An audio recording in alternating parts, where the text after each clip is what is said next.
es la funcionalidad en pacientes con enfermedad de Alzheimer. ¿Por qué la funcionalidad? Porque la funcionalidad es uno de los aspectos que más afecta en los enfermos de Alzheimer.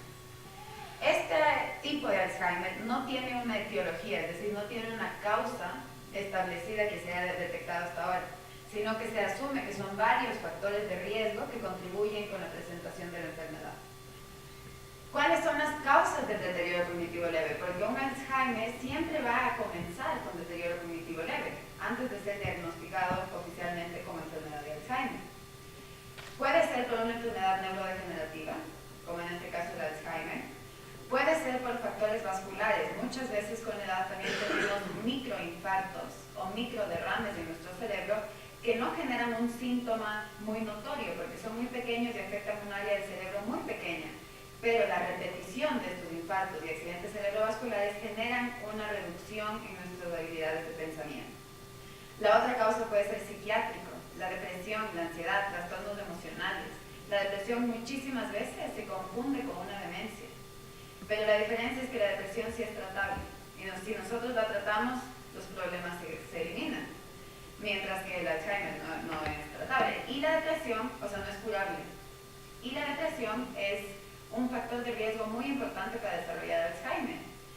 Los estudios han demostrado que una persona que tiene depresión tiene el doble de riesgo de desarrollar un Alzheimer y una demencia.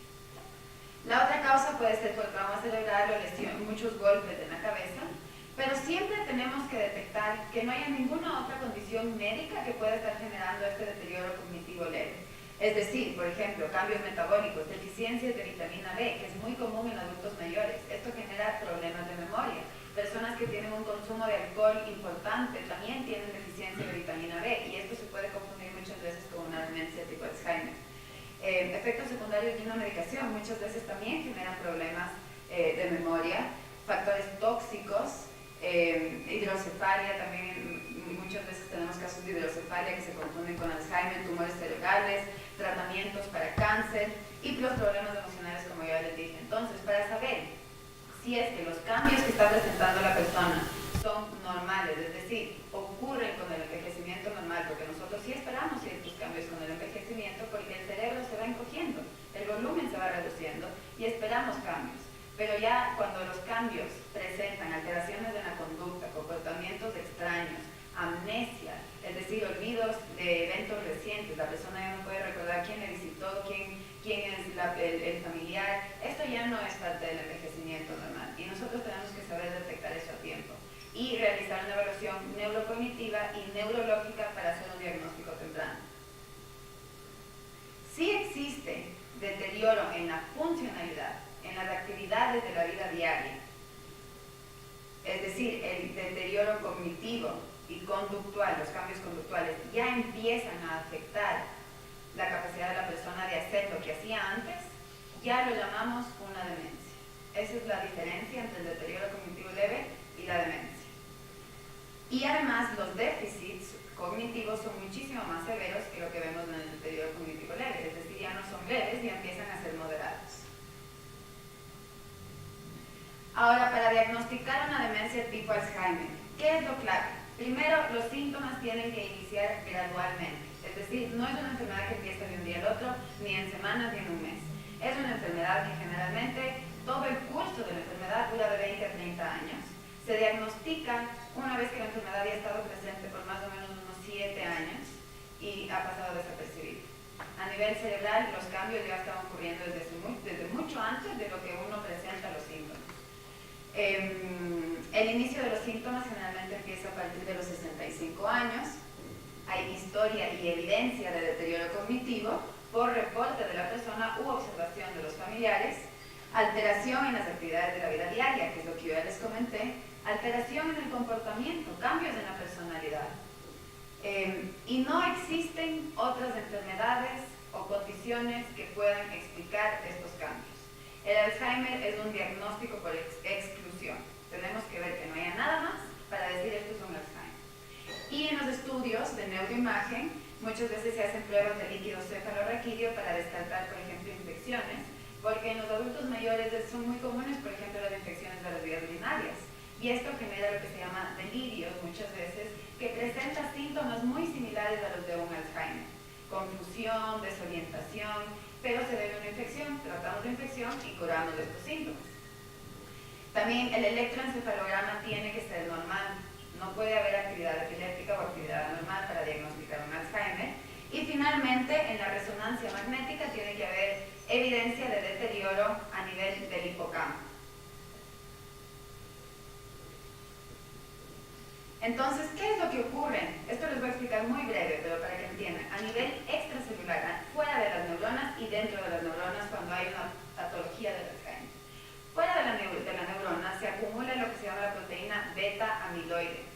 Esta proteína se empieza a acumular con el envejecimiento, pero cuando hay una mutación genética o existen los factores de riesgo, se aumenta más de lo que esperaríamos con el envejecimiento normal. Se aumenta y forma placas. Estas placas, cuando se acumula la proteína beta-amiloide, estas placas que se generan son inflamatorias y tóxicas y matan a la neurona. Es, por ejemplo, como un diente que no se ha limpiado en mucho tiempo. Se forma una placa, la placa incrementa, se vuelve tóxica, empieza inflamatoria, empieza a dañar al diente hasta que el diente se muere. Eso es lo que ocurre a nivel extracelular, fuera de las células. Y dentro de las células tenemos lo que se llama la proteína tau. La proteína tau es una proteína que ayuda a sostener los filamentos de la neurona. Como un edificio tiene sus columnas, la neurona, para sostenerse, la neurona también tiene una estructura.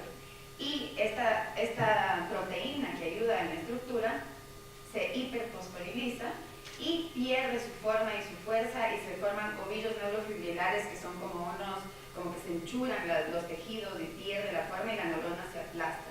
Y ya no pueden pasar por ahí las moléculas y la neurona pierde su forma y esto genera también la muerte neuronal. Entonces esto es la explicación de la proteína tau. Normalmente tendría esta forma, ¿no es cierto? El citoplasma tendría la forma en la que vemos en lo verde, que es redondita, está bien formada. En la otra imagen, con esas flechitas blancas, ustedes pueden ver los filamentos formados por las proteínas tau. Eso se empieza a aplastar y la neurona pierde su forma, se aplasta. Esto comienza primero en el hipocampo, que está en nuestro lóbulo temporal, más o menos a esta altura. El hipocampo, en realidad en la corteza entorrinal, que es la zona específica del lóbulo temporal medial, que se encarga de la memoria. Entonces, por eso es que nosotros los primeros cambios que vamos a ver son, ¿qué va a ser lo primero que vamos a ver? ¿Qué síntomas es el primero que vamos a ver en un Alzheimer? Pérdida de memoria. ¿Por qué? Porque la primera parte del cerebro que se afecta es de esa zona, la corteza entorrinal y el hipocampo. Luego avanza al sistema límbico. El sistema límbico se encarga de las emociones. Aquí ya vemos afectación y cambios conductuales, cambios emocionales. En la etapa intermedia ya vemos que la conducta cambia, las emociones cambian, se vuelven a veces agresivos, explosivos, muy sensibles. Y además empiezan a presentar también ya problemas en el lenguaje, no encuentran las palabras al hablar, no se acuerdan cómo se llaman los objetos, empiezan a tener problemas de memoria semántica. Por ejemplo, un cepillo de dientes, en lugar de utilizarlo en los dientes, lo utilizan en el pelo. Guardan el control remoto de la televisión en la refrigeradora. Y eso es cuando ya empieza a avanzar la enfermedad. Y hay problemas también de atención y de concentración. Y en las últimas etapas ya está afectado todo el cerebro, menos la corteza motora y el lóbulo occipital.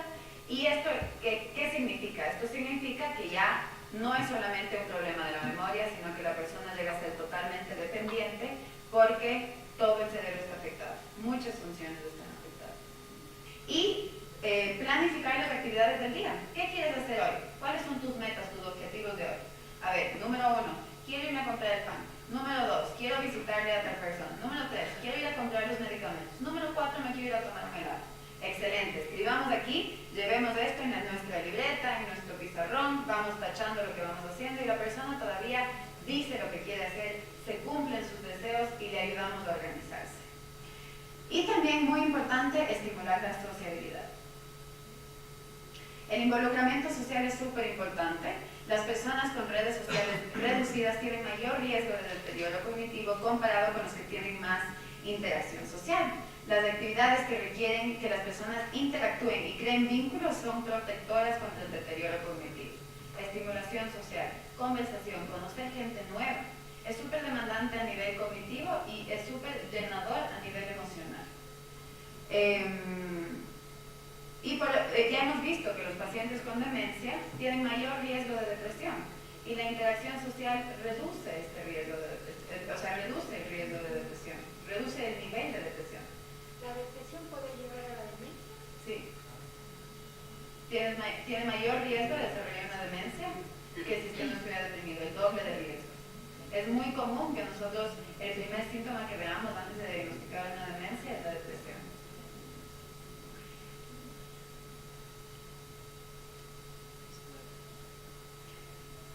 La diferencia entre la concentración y el olvido en el mismo instante. Esa es una excelente pregunta, porque la diferencia entre la concentración y el olvido, o sea, ¿cuál es la contribución de la concentración y de los problemas de atención en el olvido? Si es que uno tiene problemas de concentración y de atención, va a generar un olvido. O sea, de ley, digamos, va a generar esto.